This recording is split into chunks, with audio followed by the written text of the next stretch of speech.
Hello, everyone. My name is Masashi. I am the Festival and Exhibitions Director at CAM, the Center for Asian American Media. I am so happy to be with you today.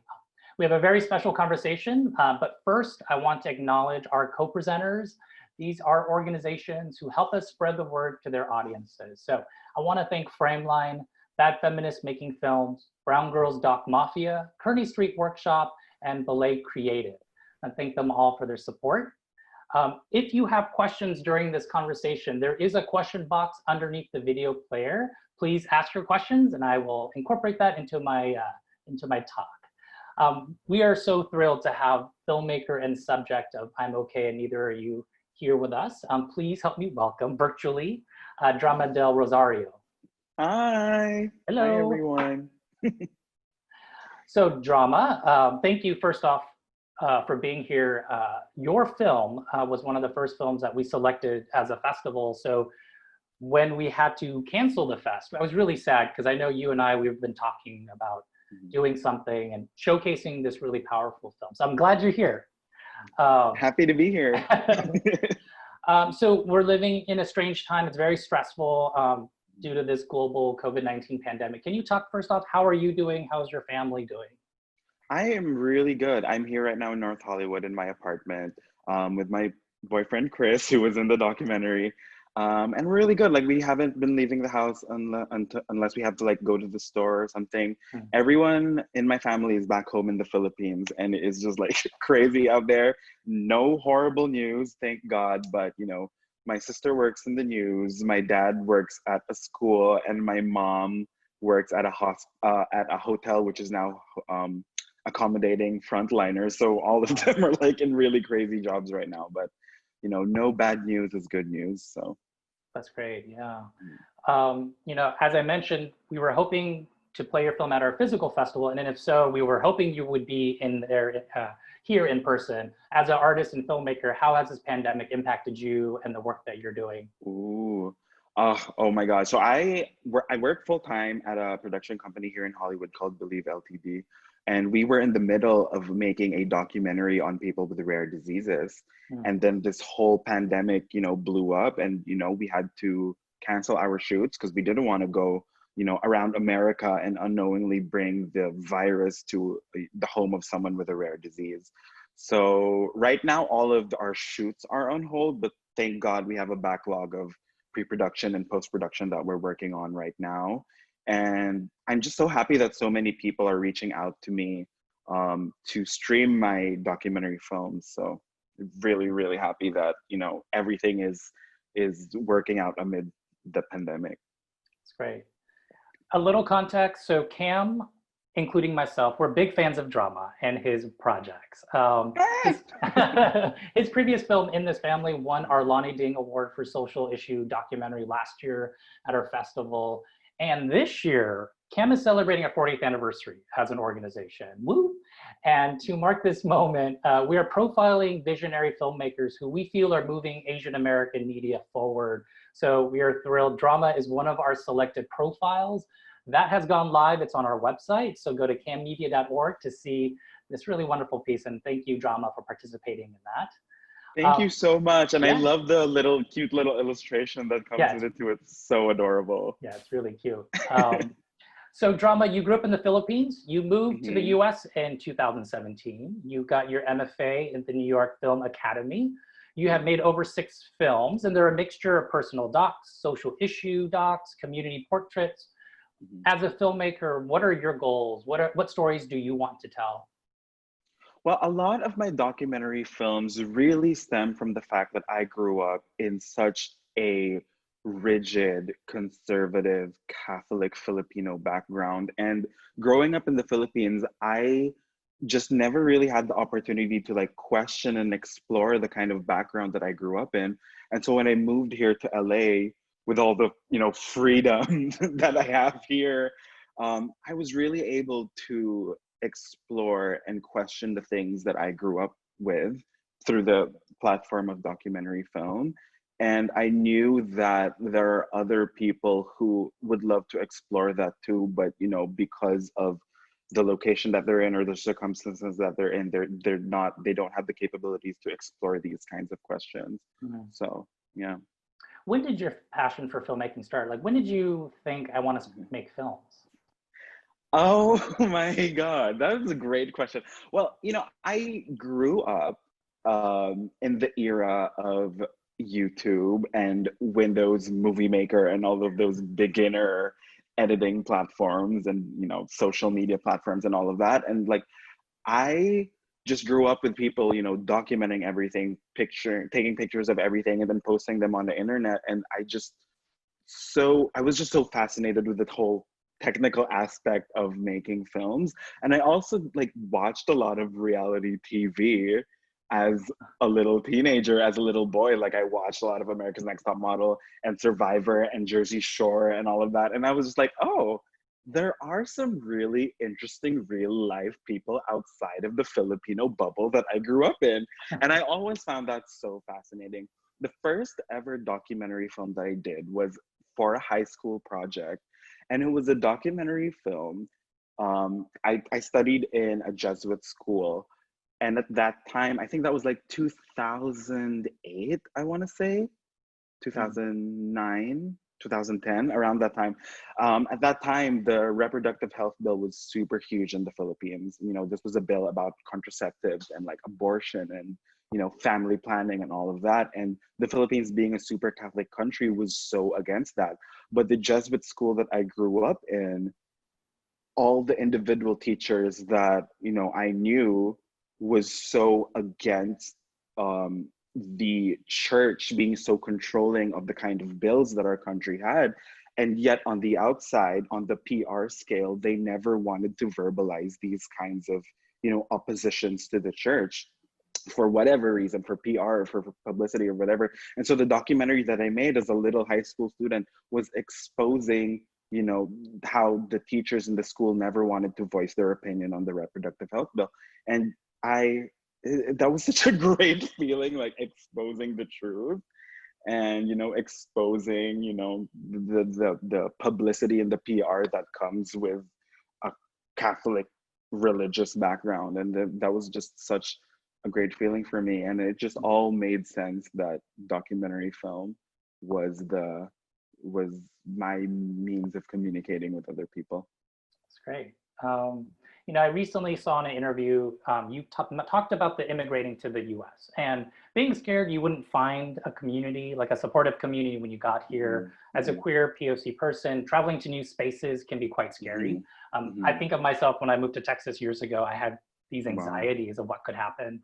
Mm-hmm. It seemed like you found your community when you came here. Can you talk about kind of Mm-hmm. creating that support system here in the Yeah. US?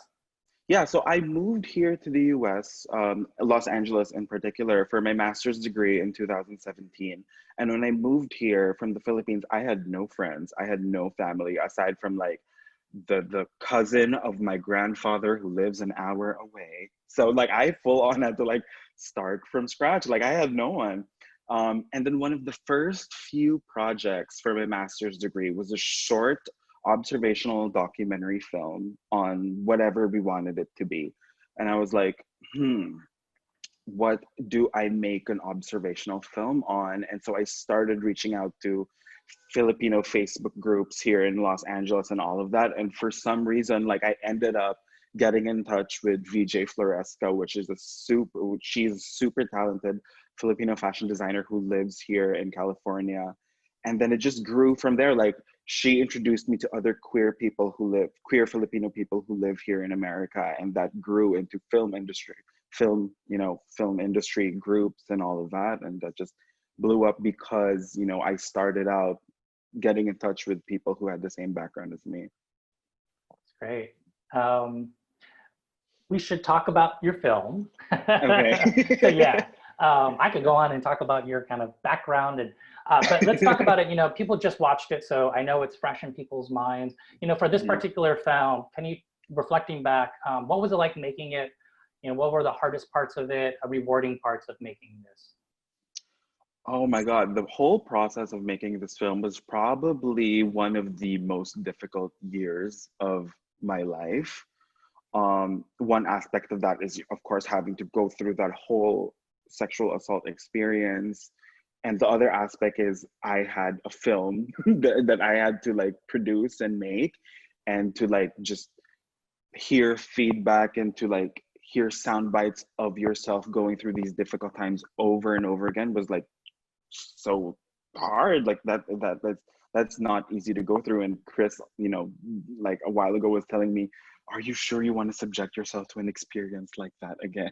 And that's something that I constantly think about. But you know, the good thing that comes out of this is that honestly, like, had I not made this film, I probably would not have confronted a lot of trauma and feelings that I had. Like, Mm. had I not made this film, I probably would not have told my parents and my family back home that this happened. I probably would not have had closure with Luigi, my roommate, who witnessed um, the whole thing happening. Um, yeah, so it was really hard, but I feel like it was so necessary. I would not be at peace right now, especially during this whole pandemic, if it had I not made this film. Wow. Mhm. You know, a lot of your, or the films that I have seen of yours do include your family, your friends. Mhm. You mentioned your boyfriend, Chris. Can you talk about that, including your loved ones in your films, and kind of navigating those complicated discussions on screen must be complicated. So talk about Yeah, it's just that. like every time. So my family right now is in the Philippines, and every time I like FaceTime them or video call them, they're like, "Are you recording me right now? If you're gonna record me, make sure I look good." So yeah, I mean, it's really hard, like, you know, including them in this process, because you know other people are going to see it, their family and my family are going to see it and all of that. But you know, they all understand and support me, and I am, you know, I'm lucky, you know, when you have people around you who say, you know, I am happy to be a part of this, and I support you for putting yourself on camera. That like that is a very good feeling, to have the support of the people around you. And the interesting thing too is that, so when the first time I screened this film was for a private screening in Warner Brothers, and I invited. So my family was coming here to LA. My mom, my dad, and my Oh, sister wow. was coming here to LA for the private screening. But Chris's mom was also coming from, I think, New York or Europe. Um, and so that was the first time that my family and his family were in the same room at the Wow. screening of this film. And that was super duper scary for me. But, you know, thank God it like all went well. We had like a wonderful dinner after, and they all, you know, supported me with my master's graduation. But that was like a super scary feeling. Like, I thought there was a side of me that was thinking like, are my parents going to be mad seeing themselves on screen? But honestly, Mm. like, in the moment when my mom's face was on the big screen, she was just like smiling. My mom is super narcissistic. I feel like she was just happy to see herself on screen. Yeah, but you know, they're very supportive, and they always check up on me to see if I'm okay. That's great. You know, we're getting a lot of questions from audiences, and Ah, oh my God. I know. So, and I encourage people continue to add questions if you have them. A good amount of them are just as a starting point, not really a question, but just checking in to see how you're doing. Are you okay? I think there's a lot of people who really connected with you. You know, are you continuing therapy? Talk about where you're at right now. I'm really good. Like, I genuinely, like, if it were me a year ago, I would be lying on my couch right now or on my balcony having these horrible thoughts in my head, even though I'm sitting still or standing still. But right now I can genuinely sit on my couch, being locked at home, and not have these horrible flashbacks coming into my head. I actually haven't been going to therapy as much during this pandemic because not a lot of things have been like stimulating my mind. But I do care about, you know, my mental health a lot, and I've learned to just verbalize things that are messing with my head, Mm. which is something that I wasn't able to do a year ago, even a couple months ago. Yeah, so I'm good. Like, genuinely, I'm okay. Good. Um, Toby asks, it was a really moving short film. Um, structurally, were there anything scripted, or how did you place the pieces together for this? I knew I wanted to go chronologically, just like following myself through the process um, of all of this. I knew there were some things that I wanted to set up. Set up meaning things that I would not do in regular life, but for the purposes of this film and even my personal closure, I wanted to do, such as, the interview with Luigi, such as calling my parents that, this all happened. So those are things that in my mind, I wanted to lay out. And I just wanted to like see myself unfold in this whole process. Yeah. That's great. We have a question from Kim, who's is part of Belay Creative, one of our co-presenters. When it comes to mental health, when it comes to mental health, family values are something that many of us Filipinx community have to grapple with. Can you speak more about your healing as it relates to dealing with some of the dissonant cultural values and family values that you faced? That's super duper great question. Growing up in the Philippines, there are a lot of things that people just don't talk about. Sexual assault, people don't talk about that. Mental health, people don't talk about that. In fact, it's even ridiculed in media and in your home life. As you can see in the film, my mom was like, you should just pray it away, or like all of that. It's very hard. It's very hard opening up about all of these things when the people closest to you and the people who are appearing in public media just don't acknowledge the validity of it. And this, Chris grew up in a very different background from me. And he grew up in a family and in a background that was more open to mental health and all of that. And it was just so refreshing to be in a relationship with someone who had a different background, who was, who was telling me to my face, it's okay to like confront these types. Oh my God, I'm gonna cry. It's okay to like confront these types of things. Like, I know there are people at home who are telling you, this is nothing, this is whatever. So it was just like a super refreshing feeling. And one thing that I've really learned in making this film from the people back home in the Philippines is that me being so open and me publicly talking about all of this gave them the opportunity and initiated them to learn more about mental health and sexual assault awareness on their own. Mm-hmm. And so openly talking about it does do something to these kinds of people who grew up embedded in their head that they're not supposed to talk about these kinds of things. So I feel like the more we talk about it, the more we realize that, oh, I went through that, you went through that too, you went through that too. The more we openly talk about that, the more we can confront these kinds of things and not have to go through a year-long journey of, this thing messing with your head. Yeah. Mm-hmm. I know some filmmakers, especially filmmakers who come from minority communities, they can be nervous or concerned about making films that might critique parts of their own community. And so I am curious, this is a very personal experience, but were you at all worried about representations of the LGBTQ community, how people would respond to your situation as a critique, I guess, of the community in large?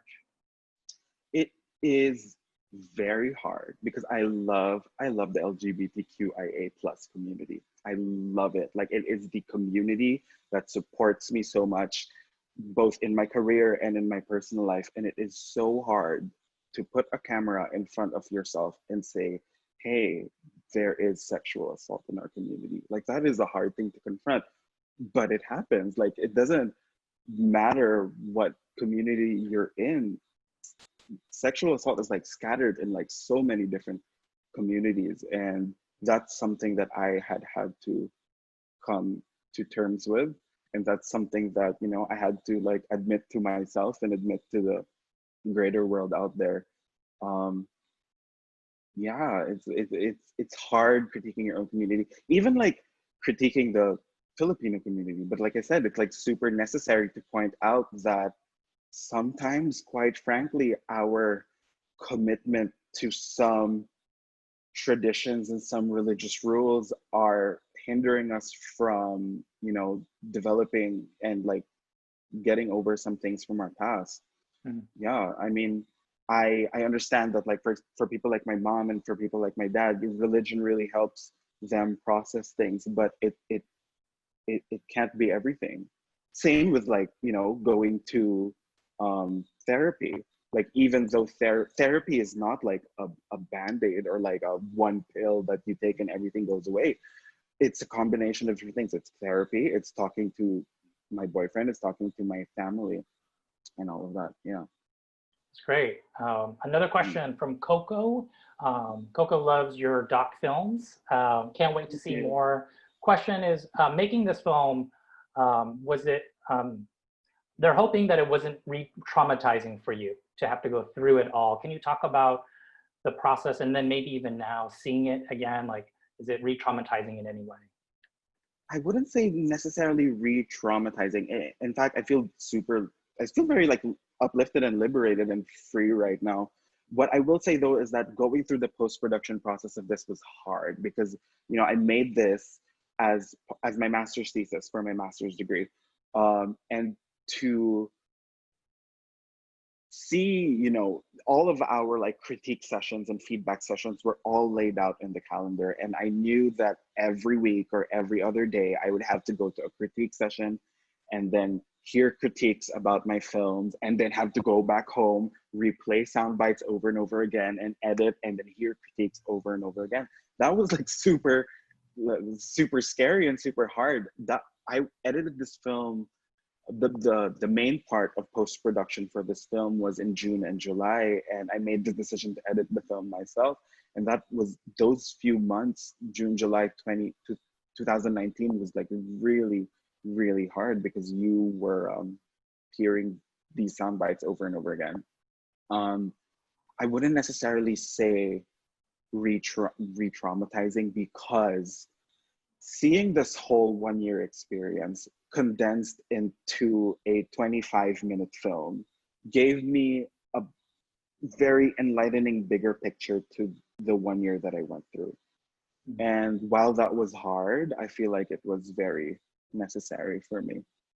Mhm. That's great. What are ultimately, there's a lot of messages in the film. What ultimately would you want an audience member to take away after seeing your film? That I want them to take away that it's okay to talk about these kinds of things. Like the title, I think, really implies that I'm okay and neither are you. Where, you know, if someone asks you, how are you? And you're like, I'm okay, but like deep inside you're not. Um, I've learned in the process of making this film that I really, really have to verbalize when things are not okay and when things are bothering me. I grew up with a lot of people, you know, telling me to throw it in the back and just like ignore it and like not, just like don't acknowledge it, and it will just like naturally go away through the magic powers of time. And I've realized that when it comes to serious things like this, it that throwing it away is not a good solution. Mm. Because while it may seem like a good band-aid solution for the first few months or first few days, it will come back eventually, sometimes even worse. And when it comes back, it's going to start affecting the people around you.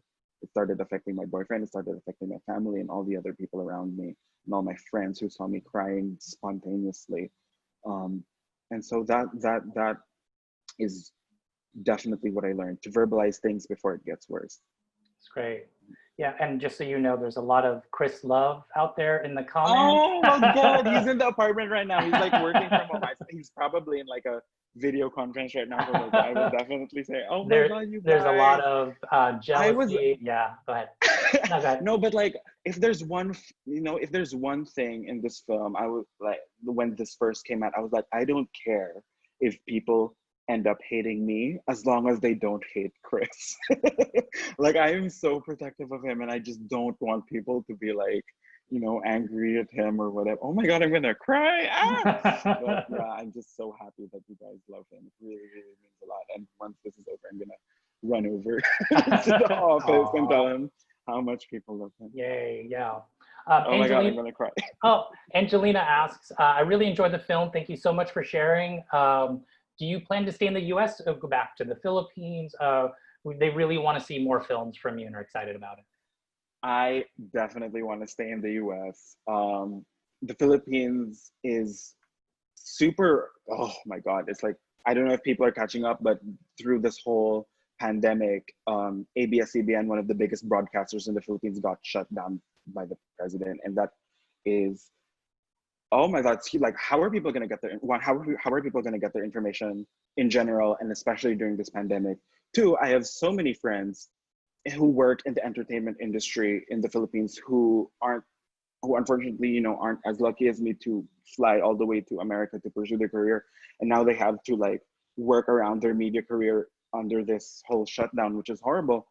And then another thing, you know, ABS-CBN was one, whether we like it or not or whatever, ABS-CBN was one of the broadcasting companies that brought Filipino representation to the international scale. And now that that has been cut, who's going to bring Filipino representation to the international scale? White people? Like, I don't, like, that's kind of sad, you know? So yeah, I definitely want to stay here in the US. You know, I'm working right now on my artist visa. I have a really, really good immigration lawyer who's helping me, and she says that everything is gonna go well. So definitely would love to stay here. Not just, and even not just for my career, but you know, of course, to have more years with Christopher. Oh. There are other comments of people wanting to see it again, wanting to know the future of it, how people can support it. I know you mentioned that you will be screening it with the LA Asian Film Festival in May, but can you talk about other opportunities for people to see this film? Yeah, so the Los Angeles Asian Pacific Film Festival is holding, is making the film available for online streaming until May 29th, or the end of the month. So you have a couple days to rewatch it or watch it. So you can find the link for that on my Instagram, Drama Del Rosario. It's in the link tree in my bio. Other opportunities to screen this film, stay tuned. Everything is up in the air right now because of this pandemic. Yeah. And thankfully, a lot of the film festivals that I submitted to prior to COVID are reaching out to me now for online streamings, and a bunch of them are happening soon. I can't reveal that much yet, but please stay tuned. I put all the updates on my website and on my Instagram mostly. Yeah. That's great. I think our Q&A is over, and this was like the Oh my fastest God. Q&A I think I've ever done. This was really enthralling. I was very excited. Oh, thank you. Yeah, thank you, Drama, again. So you just gave all of your ways for people to kind of connect with you. This is the beginning for such an important film for people to see it. So congratulations. I'm excited to see the discourse that happens around it and the impact it's going to have.